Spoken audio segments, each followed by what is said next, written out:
I was looking for a guitar to pose with in the thumbnail, but couldn't find one, so this'll do. They use bagpipes at one point in the movie.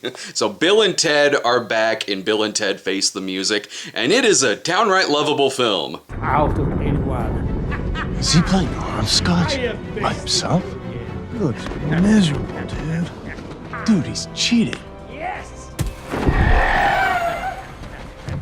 It's been 29 years since we've seen Bill and Ted in the movies, and Alex Winter and Keanu Reeves slip so gracefully back into the roles, it's like they've been playing off of each other for so many movies since. Now I want my Freaked sequel, one of the most underrated comedies of the 90s. I was sold just on the concept of this film, that Bill and Ted were destined to unite the world with a song that changes the future, only now they're middle-aged and that hasn't happened yet. The strong part of this story is that they're just as optimistic at 50 as they were in high school. They're the best of friends, they love their wives, they're great dads who love their daughters, and they just want to keep doing gigs happily in the hopes that their big day is coming. When the main plot comes into motion, it's cleverly a time travel movie that's also kind of in real time, as they only have 70-some minutes to finally create this legendary song, or life as we know it is over. There's so many laughs here based solely on the glimpses that they get of their future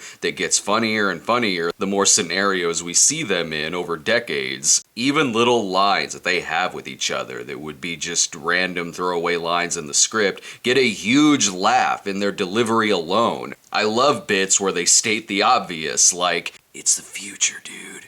Though the movie isn't perfect by any means, its most consistent laughs are in the first act. After that, it's still funny, but its strongest material was with the setup and seeing the different versions of Bill and Ted throughout the future. The first one is still my favorite of the series, but one thing I love about Bill and Ted's Bogus Journey is how original of a sequel it was and did not set out to just remake the first one. This one starts out like that, and its A plot with Bill and Ted is very entertaining, but the B plot with Bill and Ted's daughters getting historical music figures, while fun, it certainly rehashes the first one. Even the A-plot begins to rehash Bogus Journey a bit. I do miss the surreal atmosphere and set design of Excellent Adventure and especially Bogus Journey, since here, so much of it is very, very, very, very obviously in front of a green screen. A lot of times the effects look like what a TV comedy sketch of the first two would look like. But where it works is the characters and the laughs, and little throwbacks to the other films, namely with Missy, Ted's dad, and Ted's brother Deacon,